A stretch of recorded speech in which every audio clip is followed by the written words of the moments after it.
Hoje a gente vai falar sobre o rotacional do campo elétrico e o potencial elétrico. A gente já falou sobre o divergente desse campo elétrico, né, na lei de Gauss. Agora a gente precisa saber o rotacional. Vamos ter informações sobre o rotacional do campo elétrico para a gente ter uma informação mais completa sobre esse campo. A gente começa esse problema do rotacional calculando integrais de linha, integrais em caminhos, né? Então, o rotacional está relacionado com integral em um caminho fechado, né? O mais simples que você pode imaginar é um círculo. Então, primeiro vamos começar um caminho qualquer entre dois pontos A e B, fazendo a integral do campo de uma carga pontual, que é a fonte base para a gente construir todas as outras fontes de campo que a gente tem aqui. Integral de A até B, de escalar dl, e o dl eu vou escolher um caminho qualquer escrito em coordenadas esféricas. Por que isso? Coordenadas esféricas, de novo, eu estou explorando a simetria do problema. Então, dl em coordenadas esféricas vai ter um dr na direção r chapéu, r de θ na direção θ chapéu, r seno de θ dφ na direção φ chapéu. Mas notem que quando eu for fazer esse produto escalar, né, eu vou ter um R chapéu escalar dl. Bom, R chapéu escalar R chapéu dá 1, escalar θ chapéu dá 0, e escalar φ chapéu dá 0, porque são vetores ortogonais. Né? R, θ e φ formam um conjunto tridimensional de vetores mutuamente ortogonais. Então, no fundo, essa minha integral de caminho vai ser só uma integral em dr, e aí vai dar simplesmente 1 sobre RA menos 1 sobre RB. Ou seja, não depende do caminho. Eu escolhi um caminho qualquer aqui, eu escrevi um caminho mais genérico que eu poderia, e a integral ainda assim não depende do caminho. Então, se a integral não depende do caminho, a gente tem uma força conservativa e pode definir uma energia. Não, mas a gente nem está falando de força aqui. Eu só falei isso para lembrar vocês que a primeira vez que a gente vê isso é lá em Física A, lá no começo do curso, quando a gente está calculando o trabalho de uma força qualquer, né? O trabalho integral de F escalar dl é uma integral de caminho. E se para uma dada força essa integral não depende do caminho que você faz, você pode definir uma função de posição, que é a energia potencial associada àquela força. Então aqui a gente está fazendo algo parecido, só que como eu não estou usando a força, eu estou usando um campo, que é força por unidade de carga, a função que a gente vai obter não é bem uma energia, mas é uma energia por unidade de carga. Então, se a integral não depende do caminho, e eu pegar a integral num caminho fechado, qualquer formato que seja, essa integral vai dar zero, sempre. Isso indica que o rotacional do campo elétrico também vai dar zero sempre. Quem tiver com dúvida de onde sai isso, olhe no livro quando ele fala sobre o teorema de Stokes. De novo, também isso é do cálculo, por isso que eu não vou falar tanto em detalhe, para a gente poder ganhar um pouco de tempo aqui. Então, o rotacional do campo elétrico é zero para qualquer campo eletrostático. Resolvemos esse problema, tá? Então, o divergente do campo elétrico é ρ sobre ε0, né? A densidade de carga local. E o rotacional é zero. Se o campo for eletrostático, o rotacional é zero. Então, eu vou poder escrever uma função, né, potencial elétrico, que é energia por unidade de carga. A gente já explica isso melhor. De um ponto R0 até um ponto R de E escalar dl. Então veja, essa função potencial aqui, ela vai ser uma função desse limite de integração aqui. Né? Então veja, é uma função de R. R é um dos limites de integração. Por que é uma função de R0? Isso aqui é uma revisão de física C, tá? Então veja, eu vou integrar do ponto onde o potencial é zero, ou de onde eu considerei o potencial zero. Então, V de R0 é sempre zero. Então, esse ponto aqui, o ponto inicial, onde começa a minha integral de caminho, é um ponto onde o potencial é zero, ou onde eu considerei o potencial zero. Tá? Então, eu defino essa função potencial como a integral de escalar dl, ou, de forma inversa, eu posso definir o campo em função do potencial. Né? O campo vai ser menos o gradiente do potencial. E qual que é a vantagem de eu estar falando essas coisas? Porque se eu souber calcular o potencial, tudo fica mais simples. né? Porque, primeiro, o potencial é uma grandeza escalar, ele não vai ter 3 componentes, enfim, ele não tem componente, direção, sentido, não precisa saber isso, só precisa saber o valor do potencial e como que ele varia no espaço. Sabendo isso, basta calcular derivadas, né? Então a derivada é uma operação mais simples que a integral. Então, calculando essas derivadas, eu obtenho o campo elétrico.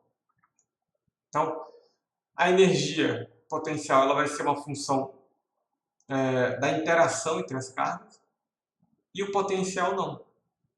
O potencial é a energia potencial dividido pela carga de prova. Assim como a gente fez a relação entre força e campo elétrico, eu divido pela carga de prova, assim eu tenho uma grandeza associada apenas à carga fonte. Então é uma outra forma de ver aquela alteração que a carga faz no espaço. Então lembra, a gente falou, a interpretação de campo eu tenho uma carga fonte, essa carga vai dar uma propriedade ao espaço ao seu redor chamada campo elétrico. Então eu posso falar agora, a carga fonte vai dar uma propriedade ao espaço chamada potencial elétrico, que agora é uma grandeza escalar, um valor associado a cada ponto do espaço, ao invés de ser um vetor.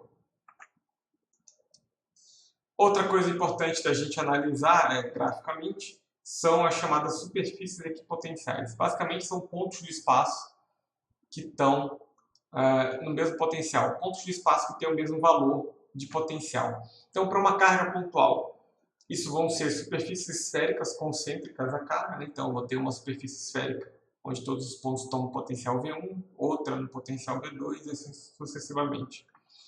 Se eu tiver uma esfera carregada, eu tenho basicamente a mesma simetria, as superfícies equipotenciais vão ser do mesmo jeito. Se eu tiver um plano carregado, eu vou ter planos paralelos, que vão ser as superfícies equipotenciais. Se eu tiver um fio carregado, vão ser cilindros concêntricos e assim por diante. Como eu tenho aquela relação campo menos o gradiente do potencial, ou seja, uma derivada aponta na direção de maior variação do potencial, olhando para as equipotenciais, eu sei como que está o campo.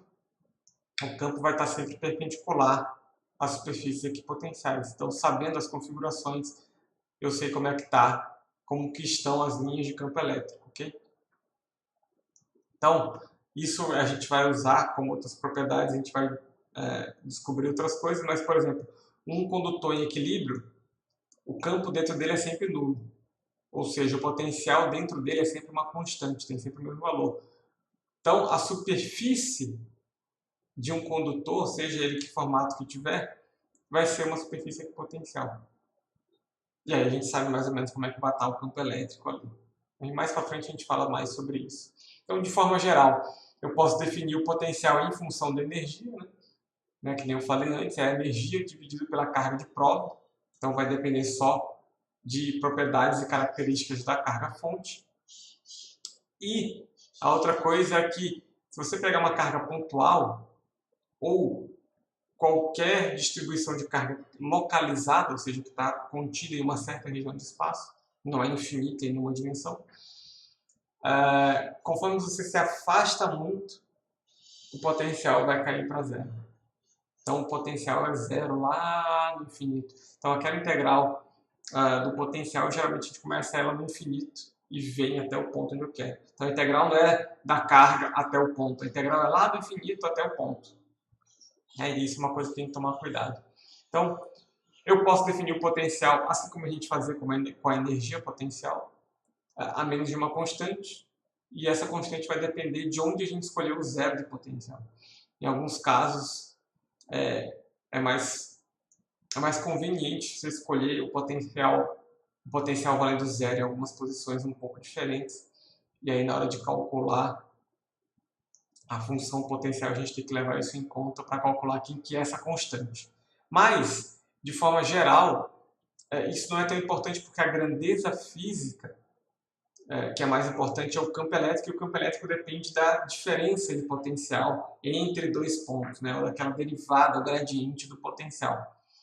E se eu tiver um conjunto de cargas pontuais, bom, aqui também vai valer o princípio da superposição.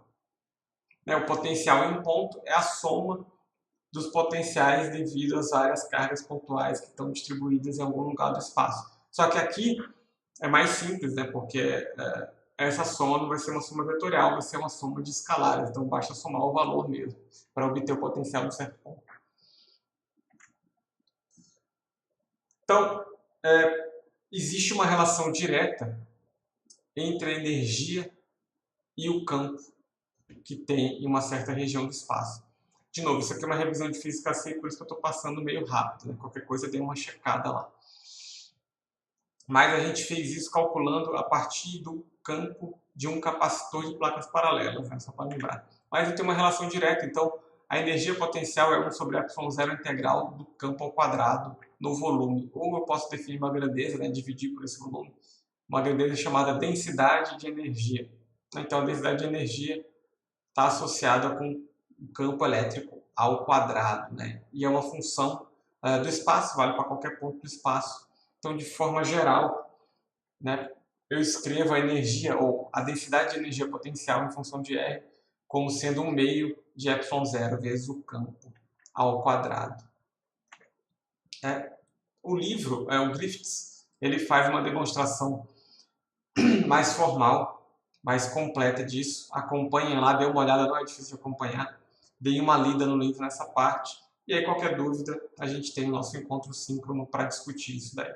Então, por hoje era só. Bons estudos e até a próxima. Tchau, tchau.